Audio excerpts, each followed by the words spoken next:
The 3600 block of Hemlock in Coffey Park, an average neighborhood really, but like many in this city, one filled with extraordinary stories.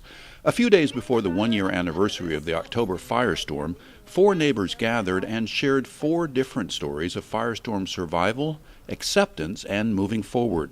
October 8, 2017 started like any other day.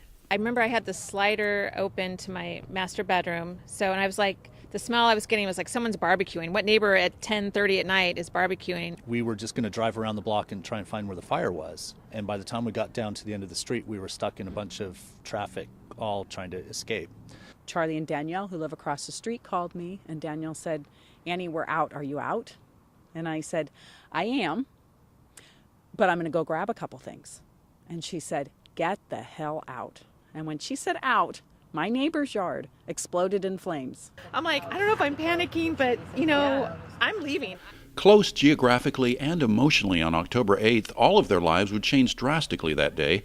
Of the 4, only Anne has completed her rebuild. She will soon return to Hemlock Street. I worked 2 jobs to hold on to my house. My son, as my husband got sick, his dad, he stayed home and took care of him so I could continue to make sure I kept my house. So there was never a thought of, I'm not going to rebuild. It was like, it's my house. I worked hard for it, and I'm going to get it back.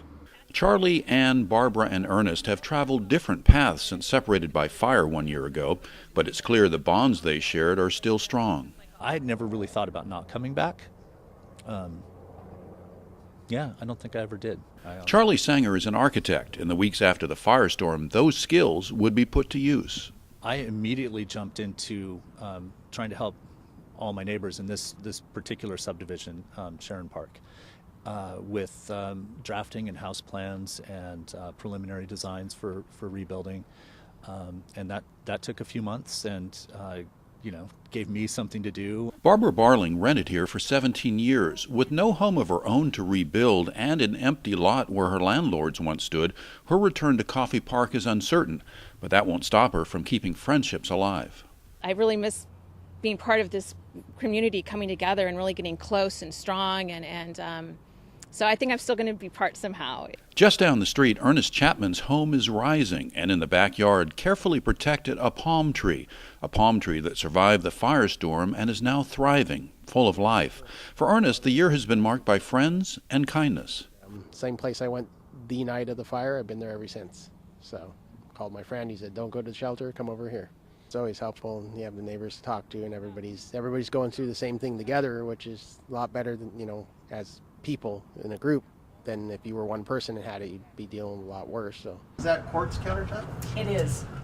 4 friends, 4 paths, but in many ways a common destiny to return to a place they once and will again call home. And I used to complain about my neighborhood a little bit, right? And now that I was like, wow, I've missed it so much. We all banded together in a way that we hadn't before.